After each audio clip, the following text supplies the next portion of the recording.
دغه شان یو قوم مخکې تیر شوی دی چې الله تبارک وتعالی د هغې مثال ذکر کوي په دې آیتونو مبارکو کې د هغه یو قوم واقعه ذکر کوي چې هغوی ته 2 پیغمبران رالل او د کفر او د شرک نه منع کو د توحید دعوت ولا ورکو نو دوی لګیا شو دغه پیغمبرانو باندې مخالفت وکړو هغوی سره دښمني وکړه او د هغوی خبره د هغوی د خبرې تکذیب وکړو دروغ یې وګڼل نو الله تبارک وتعالی یو دریم بل پیغمبر راولېږلو د دریو پیغمبرانو یو جماعت جوړ شو او د دوی مخې ته د حق خبره کېښودو او دوی لګیا شو بیا دی قوم هغه دریم پیغمبر هغه قتل کړو نو د الله تبارک وتعالی عذاب په دوی باندې راغی نو په ډېر تفصیل سره الله تبارک وتعالی د قوم واقعا په دې سورۃ مبارکه کې ذکر کړي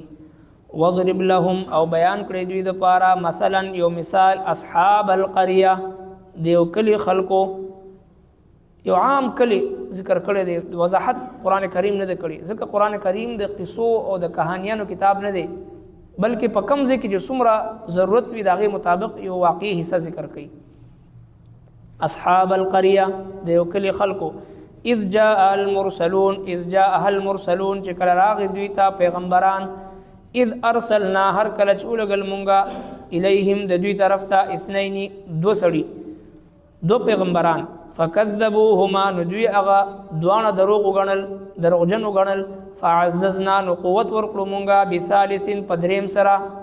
فقالوا نو دوی ویل انا الیکم بشک موږ ستاسو طرف ته مرسلون را لګل شویو قالوا دوی ویل ما انتم نه تاسو الا بشر مثلنا مگر بنیادم پشان زمونږه وما انزل الرحمن او ندر لګلی الله رحمان من شیء سشی ان انتم نه تاسو الا تکذبون مگر دروغ وای قالوا دوی ربنا يعلم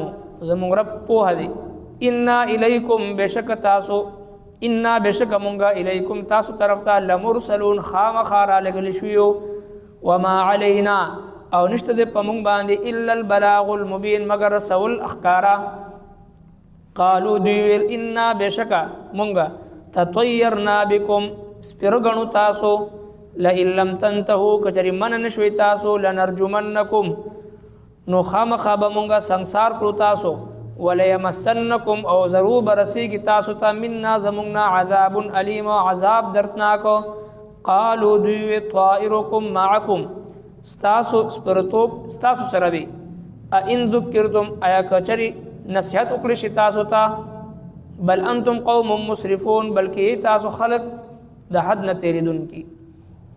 دغه پیغمبران رالل نو فکذبوهما دوی دا پیغمبران تکذیب وکړو دروغجن وکړل فعززنا بثالث یو دریم پیغمبر په ذریعہ باندې الله جل شانه د دوی یو جماعت جوړ نو معلومه شو همیشه دعوت او تبلیغ کار د یو جماعت په شکل کې کول پکار دی ید الله علی الجماعه د الله جل شانه مدد او نصرت چې په جماعت سره وي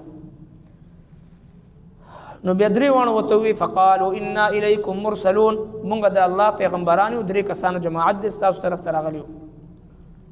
قوم طرف نه جواب راغی ما انتم الا بشر مثلنا تاسو هم زموږ په شانتي انسانان یې تاسو بشري تقاضې لري څنګه چې مشرکین مکه هغوی دا خبر وکړه چې دا خو یو فرشته پکار ده او د مخکې رستو چې دی یو لښکر پکار دی د ملائکو یو جماعت پکار دی چې هغه وایي چې دا د الله پیغمبر دی او دې سره سونا چاندي مال او دولت نشته دی لوی عہده منصب ورسره نشته دی دا خو پیدایشي یتیم دی موږ څنګه د خبره ومنو لولا نزل هذا القرآن على رجل من القريتين عظيم د طائف او د مکې په سردارانو کې یو سردار باندې ولې نازل نشو دا قرآن ځکه موږ نه منو او دغه شان په سوره فرقان کې الله جل شانه د کافرانو قول ذکر کړی هغه وی چې دا مال هذا الرسول دا څنګه پیغمبر دی یاکلون الطعام ويمشون في الاسواق دا خو خوراک هم کوي په بازار کې هم ګرځي کاروبار هم کوي تجارت هم کوي څرنګه چې پدی امت کې هم خلکو چې دی په نبی علیہ الصلوۃ والسلام باندې کفارو دا اعتراض او بیا تر قیامت پورې د پیغمبر علیہ الصلوۃ والسلام وارثانو پورې دا اعتراضات بکیږي دا سلسله به جاری وي چې دا څنګه پیغمبر دی خوراک اسکاک کوي او دغه شانتي دی کاروبار کوي او مونږ په شانتي ژوند تیری نو دا خو د اعتراض یو صورت د کفارو او د کفارو د پیروکارو، نو دا به همیشه وي. نو دوی هم دا خبر وکړه چې ما انتم الا بشر مثلنا، نه تاسو مونږ په شان انسانان یې. وما انزل الرحمن من شيء ان انتم الرحمن اس شيء نه نازل کړي، تاسو دروغ وایي. هغه ورته په جواب کې قالوا ربنا يعلم انا اليكم، زمونږ رب ته علم دی چې مونږ تاسو طرف ته پیغمبران را لګلی شو، او که تاسو منئ ډېره ښه ده، او که نه منئ وما علينا الا البلاغ المبين، زمونږ کار چې دی ښکاره رسول دی. همیشه مبلغین چې وي د الله د دین د پیغام رسول والا انبیا او د انبیاء کرام وارثان، دغه کار دا وي چې حق بیانول، که څوک مني او که څوک نه مني، څوک موافقت کوي څوک مخالفت کوي، او څوک په خوشحاليږي او څوک په خفه کیږي، په دې باندې ولا يخافون لومة لائم. د الله ولا خلکو کار دا وي چې هغوی په ملامتګري په ملامتیا باندې خفه کیږي نه، پښمانه کیږي نه، په هغې باندې خفه کیږي نه. نو دی پیغمبرانو متداوی وما علینا الا البلاغ المبین، زمون کار چې د ښکاره در رسولو د الله پیغام، مونږ درو رسول حق پیغام مونږ درو رسولو، منی او نه منی. التنه په جواب کې وی انا تطیرنا بكم، زمون په نسبت باندې تاسو سپیری، نعوذ بالله، تاسو راتلو سره چې دینو دا اختلاف شروع شو، او تاسو راتلو سره چې دی په مونږ باندې خوشحالي راغی، او تاسو راتلو سره د مشکلات پیدا شو. انبیاء کرامو تداوی کېدو په دې دور کې د پیغمبرانو وارثانو ته علما کرامو ته خلق دا پیغور ورکوي چې یاره تاسو یو خبره اوچت کوي د هغې نه شر جوړیږي او فساد جوړیږي. هغه الفاظ چې کوم مشرکینو به نبی علیه السلام ته او مخکې پیغمبرانو ته به خلکو وي، وره تاسو تقریر وکوئ، تاسو بیان وکوئ، تاسو توحید بیان کوي، عقیده ختم نبوت بیان کوي، ناموس رسالت، ناموس صحابه بیان کوي، نو هغې نه انتشار جوړ شي، هغې نه شر جوړ شي، دا ټول شر تاسو نه جوړیږي. دغه مشرکینو انبیاء کرامو ته به وي چې انا تطیرنا بکم، دا ټول شر په تاسو کې دی. مشرکین مکه نبی علیه السلام ته وي ستا د راتګ نه مخکې بالکل امن و امان و، دغه 360 بوتان و، موږ ورته ټول عبادت کوو، او ټولو په اتفاق سره نارینه زنانه چې دی بربنډه به د بیت الله طواف کولو، ښه مینه محبت و اتفاق و اتحاد و، چا چې د نفرت خبره نه کړې، نعوذ بالله. چې ته رالې نو دا جنگ جګړې شروع شي، کور په کور دشمنۍ پیدا شوي، چې ته رالې نو یو کور کې رور د بل رور دشمن شو، یو مشرک شو یو موحد شو. نو لہذا ستا د راتلو نه بعد چې دا انتشار جوړ شو، هغه پیغور نن چې د علما کرامو ته ملاویږي چې ستاسو د وجه نه چې نعوذ بالله دا شر جوړ شو. نو دوی ورته وایي انا تطیرنا بکم، تاسو سپیرې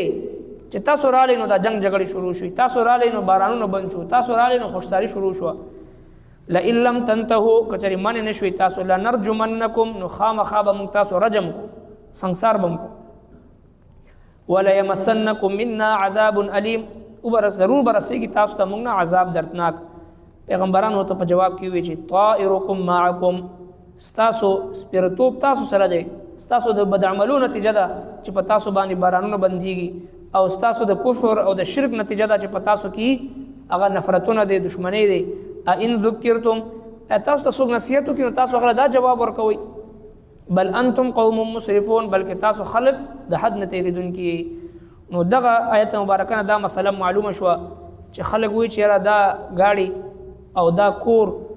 او دا ورځ او دا میاش او دا ملازمت او دا کاروبار دا په موږ باندې سپیره شوه. نو دا د مشرکینو عقیده ده، د مسلمان عقیده دا نشي کېدی چې یاره خلک وایي چې واده چې وکړي او د واده نه بعد په دغه کور کې چې څه حادثه راشي، خلک وایي چې یاره دې ناوي په خپه کې چې دی نو دا د د سپیرتوب دی، نعوذ بالله. د د راتلو سره چې دی نو فلانکي مړه شو، د راتلو سره بیماری شروع شو، د راتلو سره کور کې اختلاف راغی، د راتلو سره کاروبار خراب شو. دا ټول هغه مشرکانه عقاید دي. دا کاروبار مې شروع کړو حالات مې خراب شو، فلانکي مې وکړو، فلانکي کور ته رالم په دا کور را باندې جوړ رانغی وغیره. دا ټول مشرکانه عقیده دي، دې ته بدفعلي وایي. بدفعلي د مشرکینو عقیده وي. یو نیکفعلي وي چې یاره په خیر دا رمضان مبارک دا میاش شروع نه دا موسم ښه شوه، ښکاري داسې د الله رب العالمین رحمتونه په موږ ورېږي، دا نیکفعلي ده. او د دې کال آغاز الحمدلله په خیر و عافیت سره وشو، نو امید د رب نه دی چې الله جل شانه دا ټول کال به په خیر و عافیت سره تېری. دې ته نیکفعلي وایي. د نیکفعلي گنجایش شته، د بدفعلي گنجایش شریعت کې نشته، دا د مشرکینو عقیده ده. نو الله تبارک وتعالی دې وفرمایل طائرکم معکم، ستاسو هغه سپیرتوب تاسو سره دی. سپیرتوب نیکبختی او بدبختی دا د انسان اعمالو سره تعلق ساتي، دا د کور سره یا د ښځې سره یا د سورلۍ سره یا د کاروبار سره یا د خلکو سره تعلق نه ساتي، دا د انسان خپل اعمال دي، عمل د لارې مل وي. نو چې څرنګه د انسان اعمال وي هغه څه د الله تبارک وتعالی طرف نه فیصلې را کوزیږي. نو لہذا په معاشره کې چې کوم عام سوچ او فکر دی، خلک چې د خپل سورلۍ پوري، زنانه پوري او کور پوري، کاروبار پوري چې د سپیرتوب تړي دي، هیڅ حقیقت نشته دی. د دې ټولو څیزونو تعلق د انسان خپل اعمال سره دی.